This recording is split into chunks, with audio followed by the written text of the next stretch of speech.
할렐루야. 주 안에서 평안하셨습니까? 오늘도 귀한 예배에 참여하신 온 교회와 가정에 하나님의 풍성한 축복이 넘치시기를 주의 이름으로 축원합니다. 저는 오늘 이사야 53장 1절에서 7절 말씀, 골로새서 1장 24절 말씀으로 믿음은 고난을 즐기게 한다라는 제목으로 하나님 말씀 나누겠습니다.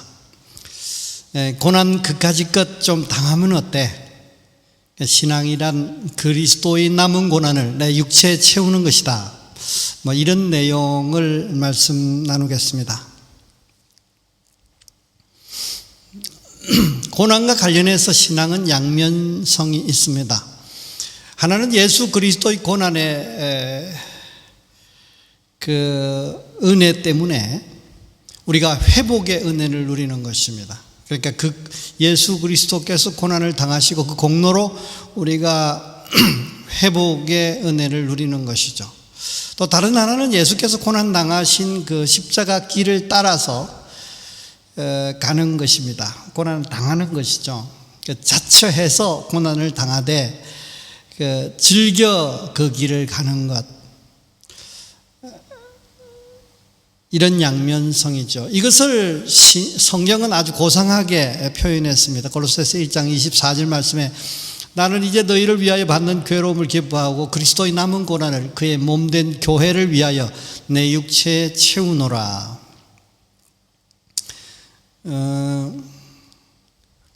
그 고난을 기뻐한다는 것이죠. 그런데 그것을 그리스도의 남은 고난을 또 교회에 채운다 그랬습니다. 그러므로 균형 있는 신앙이란 십자가의 은혜를 입고 축복을 누리며 살되 기꺼이 십자가의 길을 즐겨가는 것이다. 이렇게 정리하면 좋겠어요. 여러분, 고난과 즐김이라는 것은 일반적으로 상호 동화가 되지 않는 의미입니다. 이것이 그 주 안에서 고난주의를 만든 우리의 신비이지 않습니까? 오늘 이런 것을 염두에 두고 말씀을 들으면 좋겠습니다. 사람은 행복을 누리기 위해서 중요한 요소가 있고 욕구가 있다. 그 욕구를 성취하여 행복을 누린다고 얘기할 수 있습니다. 그 욕구들을 이렇게 좀 정리한 분이 계셨는데 그분이 바로 심리학자, 유명한 심리학자 아브라함 메슬로우라는 분입니다. 욕구 단계설을 주장했습니다. 욕구가 한 5단계가 있고 그 5단계의 하위 욕구를 충족할수록 상위 욕구를 추구하게 된다. 그런 얘기합니다. 그 하위 욕구부터 상위 욕구를 얘기하면 첫째는 생리적 욕구, 먹고 싶은 거, 이런 거.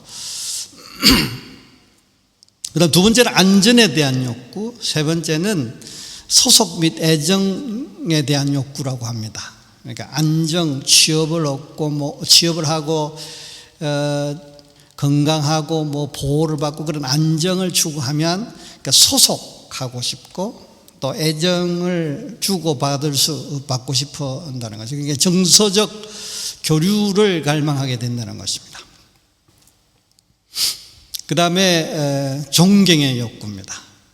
존경을 받고 명예를 얻고 소위 말하면 두드러지고 싶고 나타내고 싶고 자존감, 자기 존중 이런 것들의 욕구가 여기에 포함됩니다. 마지막으로 제일 상위에 있는 욕구가 자아 실현의 욕구입니다. 자신의 운명을 초월하고 세상에 족적을 남기고 싶은 것이죠.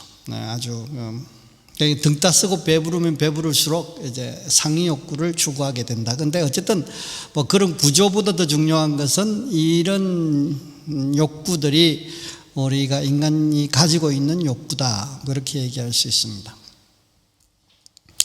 그런데 이것은 그분 얘기고 성경을 연구한 목사로서 이런 욕구들을 이렇게 몇 가지로 정리하면 세 가지로 좀 이렇게 압축할 수 있지 않겠나 싶어요. 첫째는 존재감을 갖고 싶은 거죠.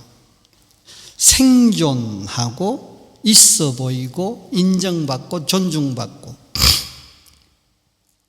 성경의 표현대로 빌리면 생육하고 번성하여 땅에 충만하라 이렇게.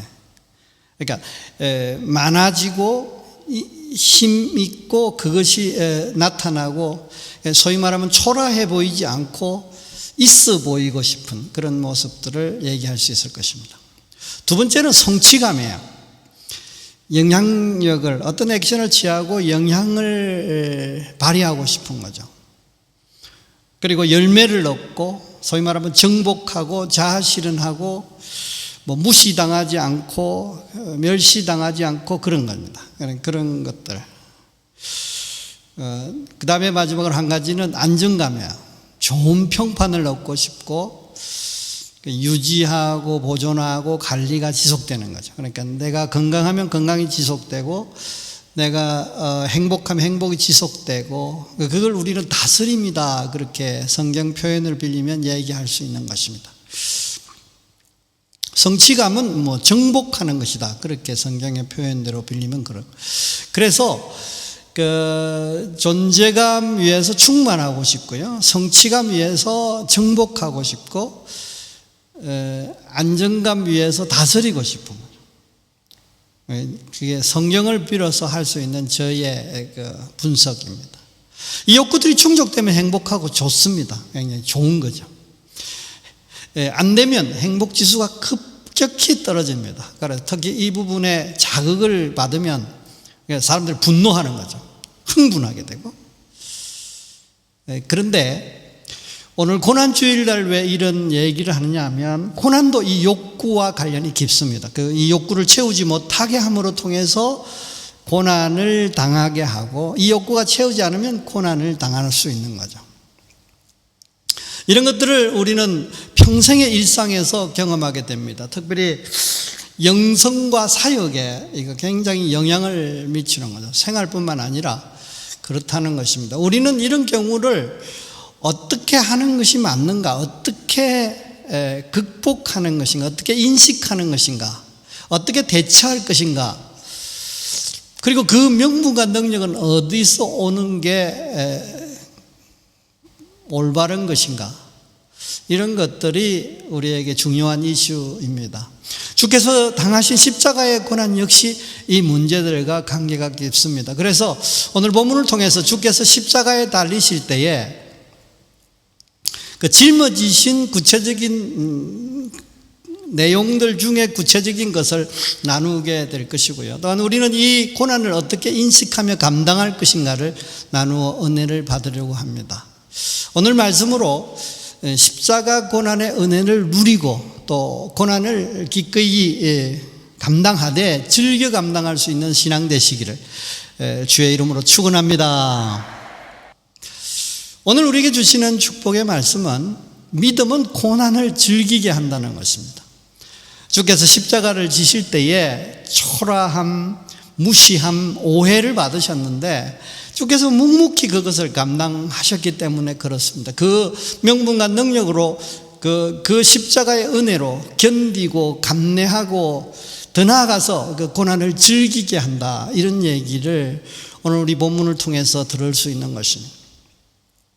또한 주님의 그 고난의 은혜를 입은 우리는 기꺼이 그리스도의 남은 고난, 교회를 위한 그리스도의 남은 고난을 즐겨 채울 수 있는 것입니다.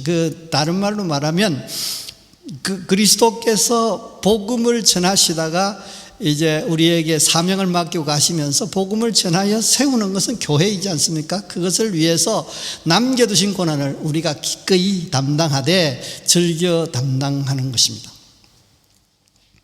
오늘 본문은 그리스도의 고난에 관한 굉장히 유명한 성경 구절이지 않습니까? 이사야 53장의 말씀입니다. 5절, 6절은 굉장히 유명하고 대부분 외우고 있는 구절이지 않습니까? 그 전 구절도 굉장히 아주 중요한 부분, 의미들을 갖고 있더라고요. 그래서 7절까지 전체를 살펴서 은혜를 받으려고 합니다. 내용을 살펴보면요, 우리가 전한 그리스도의 고난을 누가 믿었냐? 아무도 안 믿었다는 거죠. 그리고 하나님도 주께서 고난 당하실 때 내버려 두셨다. 이런 의미로 아주 어렵게 써놨어요. 53장 1절 말씀, 우리가 전한 것을 누가 믿었느냐? 그리스도 여호와의 팔이 누구에게 나타났느냐? 그러니까 우리가 전에도 믿지 않았고 여호와께서 이 구원하시고 보호하시는 그런 뭐 하나님의 역사에 전정하신 그 팔이 그리스도에게 나타나지 않았다, 이런 의미 같습니다.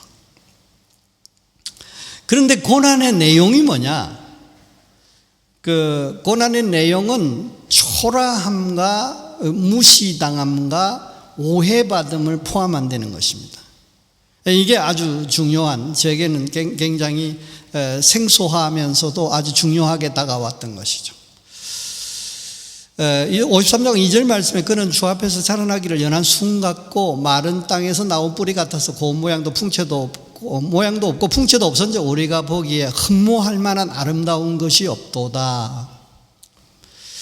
하늘과 땅의 모든 권세를 가지신 전능하신 하나님이 이 땅에 오셨어요. 아기 예수로 오셨어요. 십자가를 지러 오셨어요. 우리를 구원하시러 오셨어요. 그런데 그 모습을 묘사한 구절이 이 구절인 거죠. 연한 순 같고 마른 땅에서 나온 뿌리 같았어. 그러니까 뿌리는 땅 속에 묻혀 있어야 되는데 그게 나와 있더니 조금 있으면 말라서 비틀어지는 거죠. 연한 순, 너무 가냘프 보이는 거죠. 근데 고운 모양도 없대요. 그러니까 곱지가 않았다는 거죠. 예쁘지 않다는 거죠. 그런데 예쁘지 않으면 뭐라도 우락부락이라도 생겨서 뭐 이 남성미라도 넘쳐야 되는데 풍채도 없고, 그래서 한마디 더 해요. 아주 무지막, 너무 무자비하게 말해요. 우리가 보기에 흠모할 만한 아름다운 것이 없도다. 뭐 하나 잘 봐주려고 해도 이게 잘 봐줄 수 있는, 그러니까 영화의 그리스도 예수님의 그 영화에 나오는 배우는 너무 잘생겼어요. 그죠? 그런데 이 말이 뭐 우리 식으로 그냥 말하면 그 이쁘게 봐줄 만한 구석 자체가 없다는 거야. 머리도, 키도, 모습도, 얼굴도, 뭐 색깔도, 뭐 근육도 뭐 그렇다는 거죠. 그러니까 연약하고 못생기고 장음하지도 않고, 소위 말하면 볼품 없어요. 그러니까 있어 보이고 싶은 게 우리의 욕구인데 예수님은 너무 초라하다는 거예요. 초라함이에요. 초라. 두 번째는 무시당함이에요. 이사야 53장 3절 말씀에 그는 멸시를 받아 사람들에게 버림을 받았으며 강고를 많이 겪었으며 질고를 아는 자라 마치 사람들이 그에게서 얼굴을 가리는 것 같이 멸시를 당하였고 우리도 그를 기이 여기지 아니하였도다. 얼굴을 이렇게 눈을 마주치기가 싫은, 그만큼 무시당한 거죠.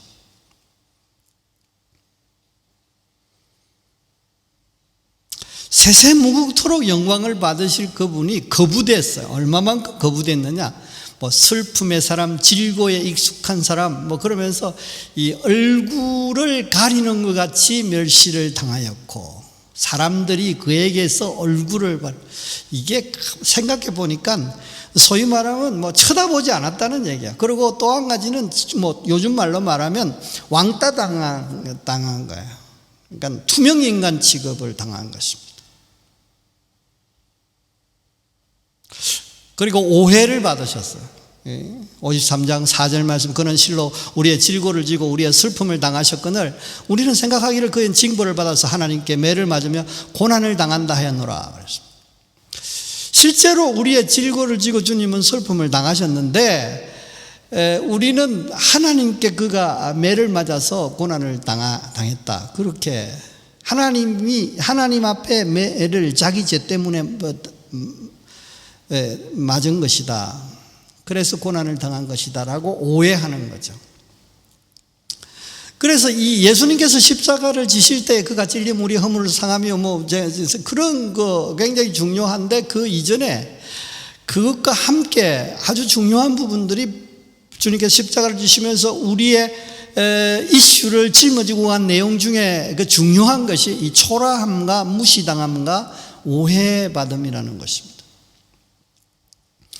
그런데 중요한 사실은 이 예수님의 고난으로 통해서 엄청난 은혜의 역사가 일어났어요. 대속의 역사가 일어나는 거죠. 이 고난의 그리스도의 그의 고난으로 통해서 우리의 회복이 이루어졌지 않습니까? 그가 찔림은 우리의 허물을 인하며 그가 상함은 우리의 죄악을 인함이라. 그가 징계를 받으면 우리가 평안을 누리고 그가 채찍에 맞으면 우리는 나음을 입었도다. 그가 찔려 상해를 받았다는 말이 무슨 말입니까? 죽었다는 것입니다. 그 전에 징계를 받아 맞았다는 것은 뭡니까? 고통을 당했다는 것이죠. 근데 그것이 우리의 화평과 회복을 위해서 그런 일이 벌어졌고, 우리가 허물과 죄로 죽어야 되는데 주님께서 대신 죽으셨다는 것이죠. 그러니까 단순히 징계를 받아 맞았다, 엄청난 고통을 당했다는 것입니다. 그러니까 찔려서 상해를 당했다, 이 말이 다른 말로 말하면 그냥 뭐 찔려서 조금 바늘에 조금 찔린 거지, 주사 맞을 때 따끔하는 그 찔림을 받고 뭐 그래 끝난 것이 아니라 상해를 당했다는 것입니다. 상해를 당했다는 말이 찔려서 죽었다는 것입니다. 실제로 십자가에 달리셨을 때에 죽음을 확인하기 위해서 창을 가지고 찌르지 않습니까? 그래서 물과 피가 흘러나왔지 않습니까? 이런 얘기입니다.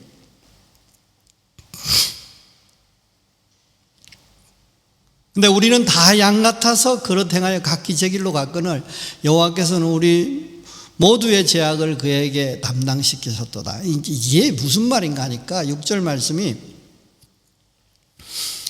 잘못은 우리가 했는데 하나님은 그분을 죄악을, 우리의 죄악을 그분에게 담당시켰다는 거예요. 죄는 우리가 범하고 예수님께서 그 십자가를 지셨는데 그 일을 여호와께서 그렇게 했다는 것입니다. 하나님의 섭리, 다른 말로 말하면 하나님의 묵시적 허락, 뭐 이렇게 얘기할 수도 있고.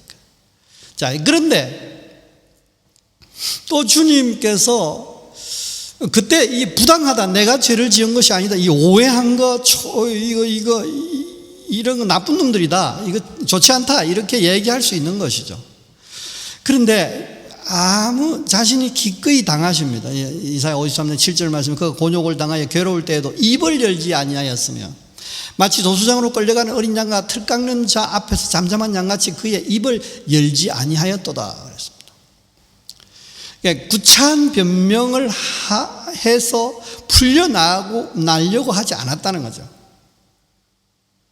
뭐 하나님께 대해서 너무합니다, 죄는 저 친구들이 지었고 내가 왜 이렇게 십자가를 져야 되냐, 뭐 이렇게 하면서 뭐 항변하지 않았다는 거예요. 하나님 너무합니다, 뭐 그러면서 우리 보고는 니네들 두고 보자, 뭐 우시하면서 뭐 이를 갈고, 그러면서 뭐 이거 나 화딱지 나서 안 되겠다 이러면서 중도의 중간에 그 십자가를 지는 그 프로세스를 포기하지 않으시고 중단시키지 않으시고 기꺼이 아무 입을 열지 아니하였다는 거죠. 뭐처럼? 도수장으로 끌려가는 어린 양처럼. 이 무슨 얘기입니까? 죽는 거죠. 그리고 틀 깎는 자에서 얌전한 양, 다시 말하면 이 벌거벗겨서 수치를 당하게 하고 그 다음에 이 죽임을 결국은 당하게 될 것을 아시면서도, 그러면서도 불구하고 아무 소리 내지 않는 이 양처럼 마치 그렇게 가셨던 것이죠. 주님의 은혜를 힘입어서 누군가의 복음의 은혜와 축복을 위해서 주님처럼 우리가 감내하게 돼야 되는 것이죠. 아까 처음에 읽어드렸던 골로새 1장 24절 오늘 본문 말씀, 나는 이제 너희를 위하여 받는 괴로움을 기뻐하고 그리스도의 남은 고난을 그의 몸된 교회를 위해서 내 육체에 채우노라 그랬습니다. 이것이 우리에게 주시는 하나님의 중요한 메시지라는 것입니다. 정리하자면 예수 십자가의 고난은 단순히 찔려 고통을 당하시고 돌아가신 그 와중에 함께 짊어지고 간 중요한 내용인데, 그게 뭐라고요? 초라함과 멸시와, 그러니까 무시와 오해를 포함한다는 것입니다. 그리스도의 고난은 놀라운 은혜가 우리에게 베풀어졌고요. 그래서 결국 징계를 받아 맞음으로 통해서 화평과 회복이 일어났고, 주님께서는 고통을 당하셨고, 이 찔려 상해를 받아서 실제로 죽임을 당했는데 우리는 허물과 죄로 죽음을 살려주셨다. 잘못은 우리가 했는데 여호와께서 그 죄악을 그에게 담당시키셨고, 자발적으로 감내한 아주 특이한 묵묵한 감내, 본인이 자발적으로 그 길을 기꺼이 갔다라는 것입니다.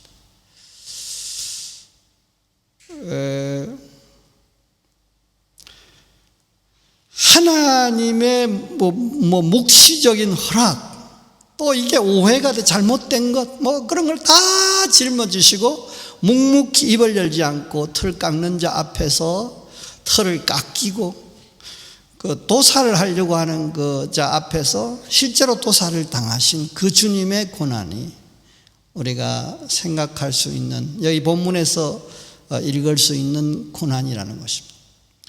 신앙이란 주님의 고난을 믿고 은혜를 누리며 그 고난에 동참하는 것입니다. 남은 고난을 그 육체에 채우는 거죠. 복음을 위하여, 교회를 위하여 채우되 감당하되 기꺼이 감당하되 즐거 기뻐하며 감당할 수 있다는 것입니다. 우리는 고난을 감내하기도 벅찬데 즐긴다는 것은 거진 불가능에 가까운 것입니다. 고난과 즐김이라는 것은 상호 붙일 수 없는, 동화가 안 되는 용어이지 않습니까? 내가 복음을 위해서 자신을 내어드린다고 헌신했는데 그러면 하나님께서 기뻐하시고 오래 기다리지 않게 하시면서 풍성과 형통을 주시고 그러는 게 아구가 맞지 않겠습니까?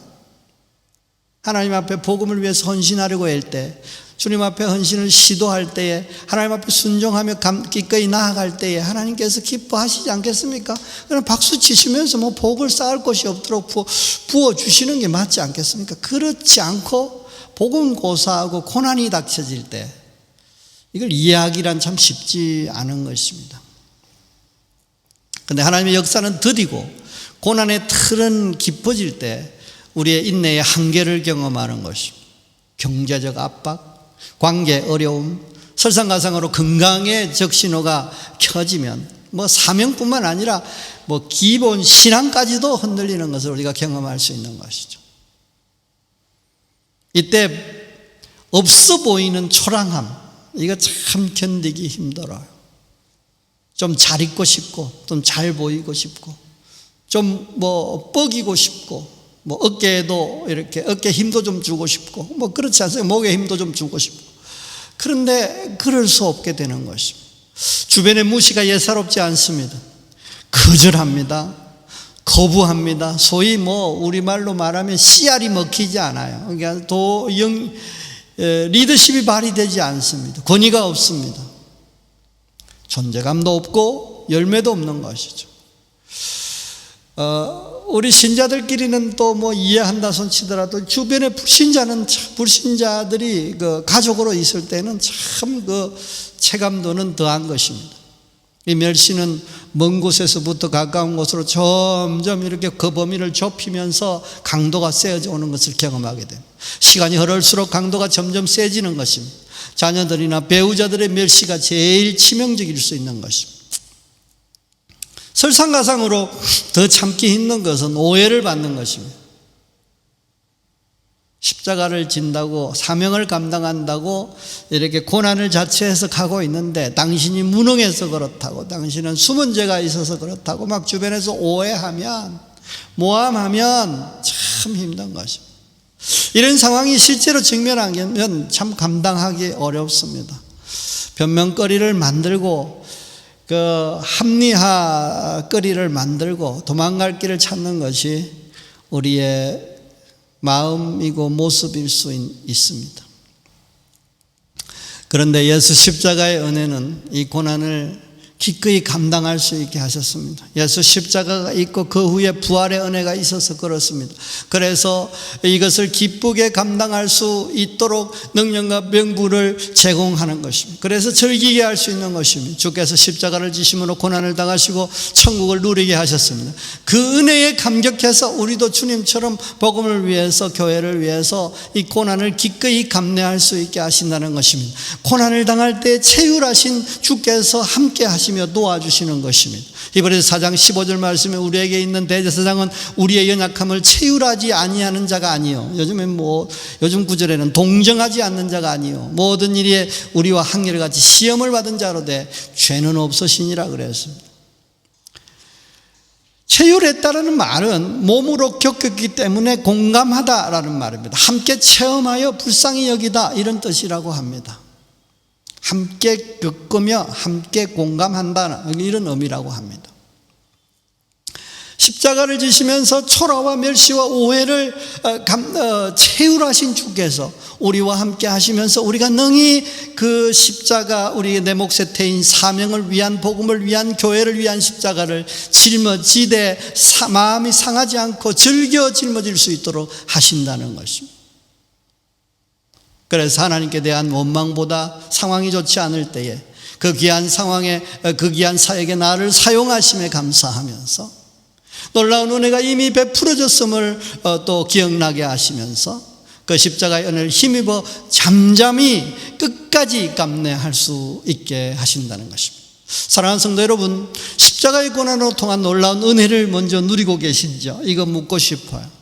주께서 죄의 저주의 고난을 다 짊어지시고 십자가를 지셨습니다. 그러므로 우리는 천국의 은혜와 축복을 누리게 하신 것이죠. 그러므로 죄에 대하여 죽고 의에 대하여 살게 하셨습니다. 그러므로 저주에 대하여 죽고 천국에 대하여 산 것입니다. 그러므로 어떤 상황에도 죄의 저주에서 자유하며 천국의 소망을 가지고 누릴 필요가 있는 것이죠.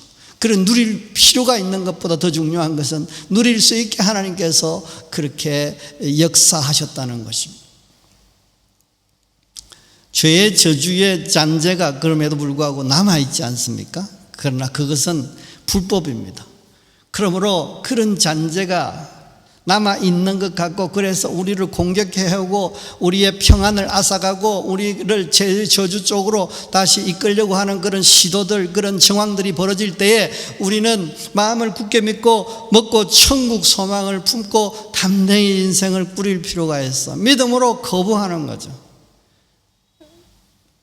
죄의 저주는 이미 십자가에 담당하셨고 돌아가셨기 때문에, 부활하셨기 때문에 우리에게 이제는 그것이 불법이다라고 그렇게 말하는 것입니다. 그렇게 생각하는 것입니다. 그러면서 우리의 마음을 지켜내는 것, 우리 믿음을 지켜내는 것이 중요합니다. 우리는 죄에 대해서 자유하다, 의에 대해서 살아있다. 그래서 의의 열매를 누리게 되어 있다. 심은 대로 거두고 수고한 대로 먹게 하나님께서 하셨다. 그러므로 그런 역사를 기대한다, 그런 역사가 당연하다라고 우리는 주장하면서, 그렇게 생각하면서 주님 앞에 살아야 되는 것이죠.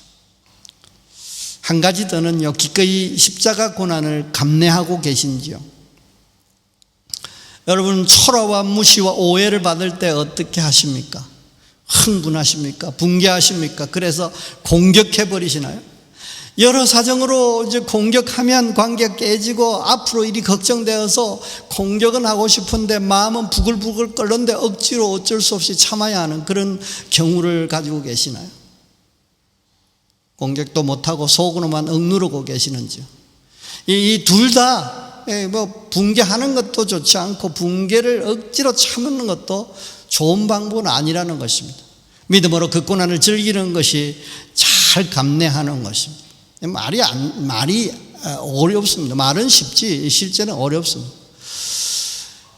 행복하고 나중에 부작용도 없는 방법이 바로 이 방법이죠. 믿음으로 고난을 즐기면서 감내하는 것입니다. 그렇지 못하면 분노가 쌓이고요, 상처를 입고 관계가 깨지는 것입니다. 결정적인 순간에 쓴뿌리가 작동해서 분노를 표출하게 되는 것입니다. 원수를 삼고 원수로 공격하고 이를 악물고 생활하게 되는 것입니다. 그러니까 원수 관계에 있는 사람들, 그러니까 원수가 된 어떤 원수를 보고 사는 원수의 사람들, 원수 관계된 사람들, 소위 평생을 분노와 스트레스를 품고 사는 사람들의 모습을 우리가 쉽지 않게 볼 수 있습니다. 어렵지 않게 볼 수 있습니다. 그 드라마에서도 그렇고 실제 모습도 그렇습니다. 결국은 원수를 갚게 되는 것을 보게 돼요. 왜 그러냐니까 아주 이를 악물고 노력하는 것이죠. 인내하고 감내하고 그렇게 해서 노력을 하니 성공하고 권위도 찾고 힘을 갖고 돈도 벌고 그렇게 돼요. 그런데 이제 그래서 결국 원수를 갚잖아요. 원수를 갚을 쯤에 나타나는 양상은 뭐 드라마도 현실도 보면 다 뭐 중한 병이 발견되는 것입니다. 아니면 뭐 갑작스러운 사고를 당하게 되는 거예요. 그러면서 원수를 갚자마자 자신도 사라지게 되는 것, 그런 것들을 보게 됩니다. 얼마나 안타까운지 몰라요.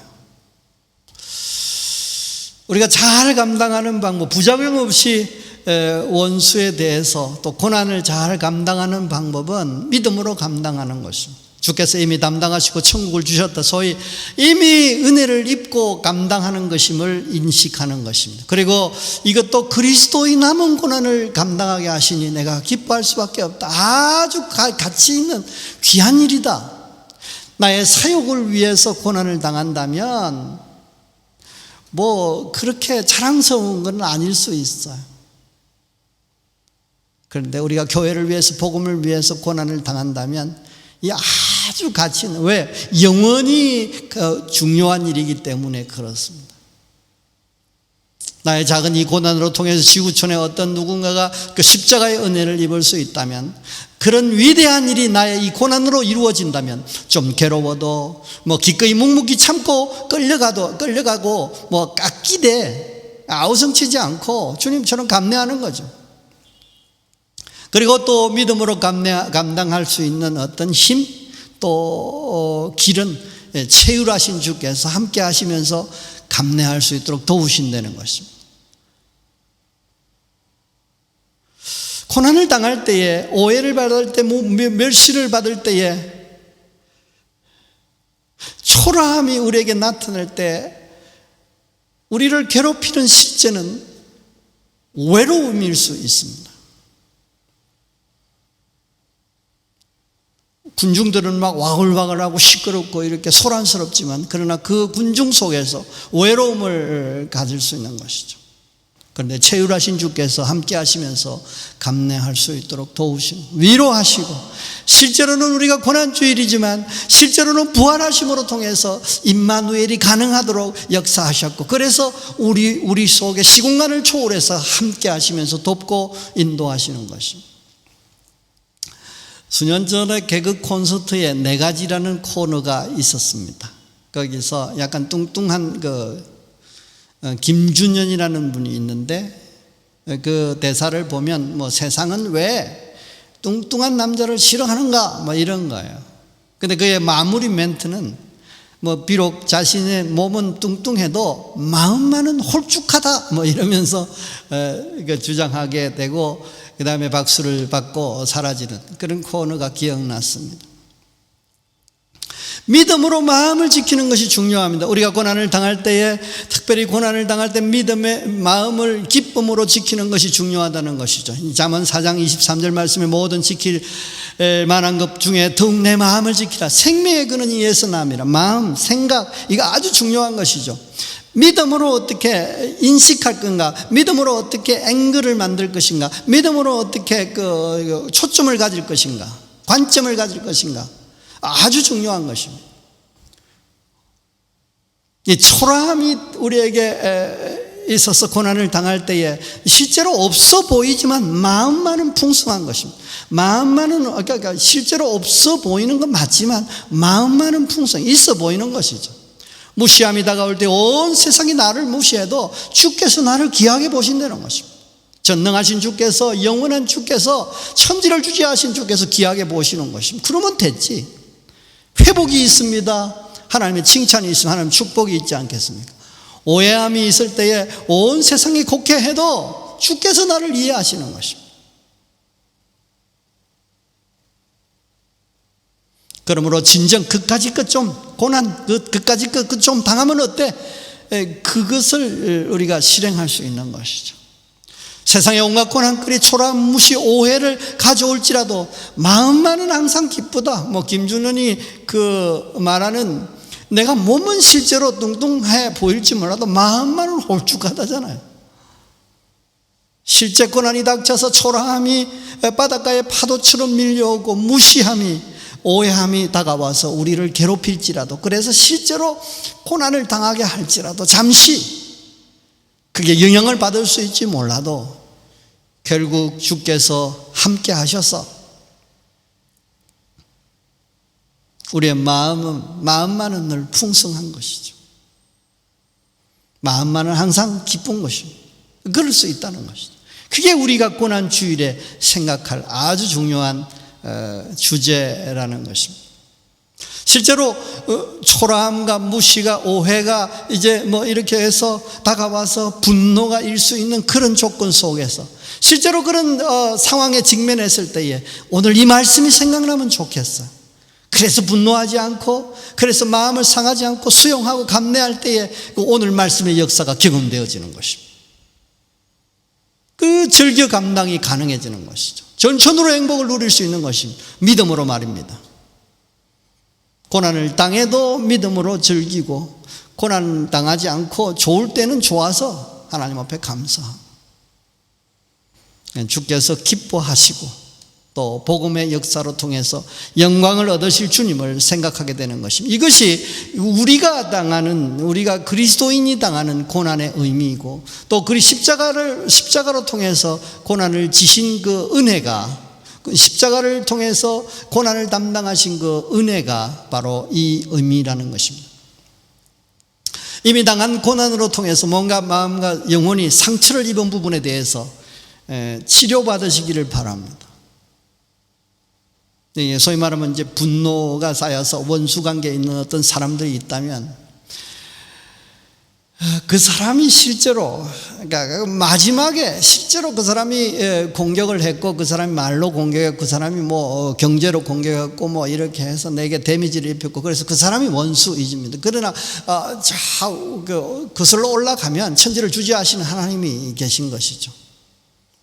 하나님은 나를 사랑하시고 십자가의 은혜를 미리 베풀어 주셨고, 고난을 미리 당하셨고, 그러니까 하나님은 고난의 뜻이 있는 것이죠.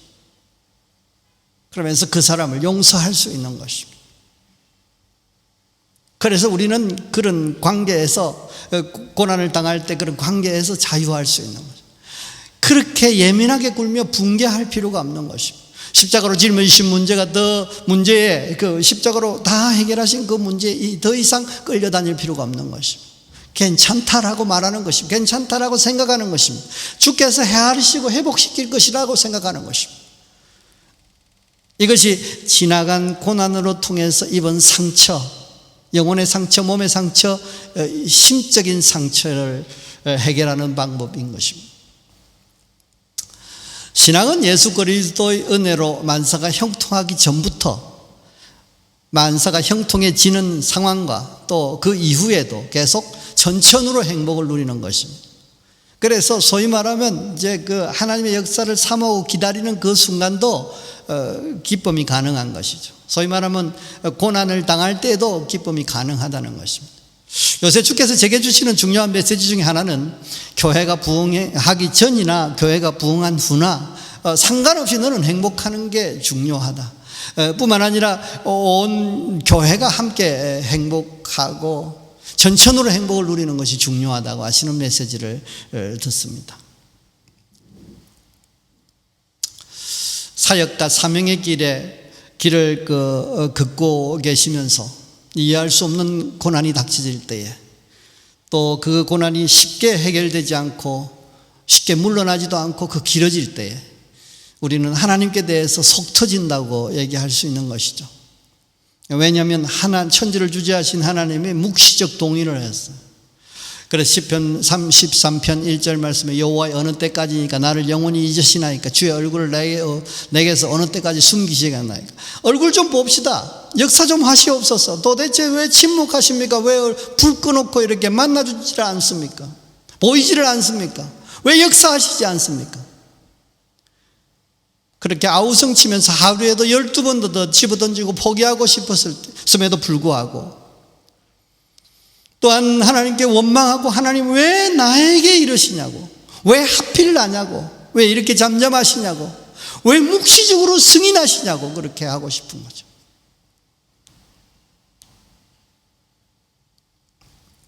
그럼에도 불구하고 지금도 바보같이 아무 소리 하지 않고 묵묵히 그 멍에를 메고 그 길을 묵묵히 가고 계시는 여러분, 참 잘하시고 계신 것입니다. 주께서 헤아리고 계시고 보시고 계시고 주께서 기뻐하시고 계실 줄로 압니다. 주께서 나직히 말씀하십니다. 사랑하는 종아, 내가 다 안다, 내가 다 봤다, 힘내라, 그렇게 주께서 하십니다.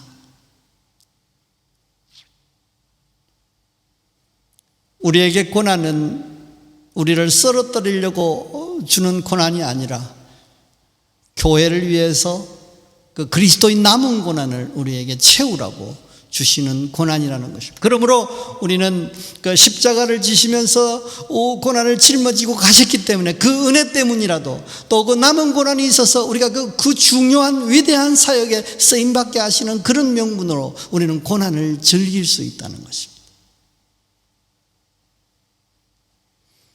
교회는, 믿음은 이렇게 말이 안 되는 얘기를 할 수가 있고요, 그것을 우리는 아멘으로 받고 그게 위로가 되고 그것을 믿고 그래서 신나하고, 그것이 신앙이지 않습니까? 이게 신비예요. 그게 우리의 특권이고 그게 우리의 믿음의 그 위대함인 것이죠. 그런데 주께서 이미 십자가로 이 고난을 짊어지셨어. 그래서 우리가 고난을 당할 때 하나님께서는 이것을 하나님께서 헤아려 주시고 축복하실 것입니다. 우리가 고난을 능히 감내할 수 있고 또한 잘 감내할 때에 반드시 풍성한 은혜와 축복으로 갚으실 것입니다. 혹당대 현세를 넘어갈 수도 있을 것입니다. 그런데 후대가 있고 내세가 있지 않습니까? 우리는 그런 은혜와 축복을 기대할 수 있는 것입니다. 이것을 위해서 성령께서 혼자 두지 않으시고 함께 하시고 도우십니다. 그러므로 우리는 성령께서 나직히 하시는 음성을 들을 필요가 있어요. 성령 충만함으로 통해서 주님께서 나직히 하시고 위로하시고 축복하시고 인도하심을 받아야 되는 것입니다. 체휼하신, 그래서 상황도 아시고 고통도 아시고 답답함도 아시고 방법도 아시는 주께서 함께 하시고 도우시는 것입니다. 어떤 십자가의 고난의 은혜를 만끽하시고 또 그리스도의 남은 고난을 내 육체에 채우되 즐기는 신앙으로 통해서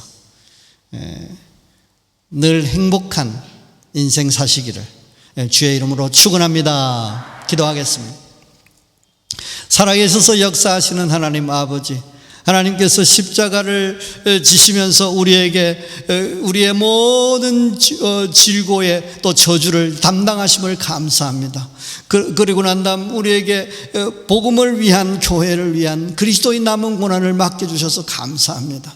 이제 우리가 복음을 위해서, 사명을 위해서, 사역을 위해서 고난을 당할 때에 낙심치 않게 하여 주시고 원망치 않게 하여 주시고 도리어 감사하게 하시고 기뻐하게 하여 주시옵소서. 그것이 깨달아지도록 믿음을 부어주시고 하나님께서 성령으로 해석할 수 있게 하시고 인식할 수 있게 하시고 주님 이해할 수 있도록 생각할 수 있도록 주여 인도해 주시옵소서. 특별히 아버지 하나님, 우리가 그 주님께서 십자가를 지실 때 그 초라함과 무시함과 오해함을 같이 짊어지셨다는 것을 나누었습니다.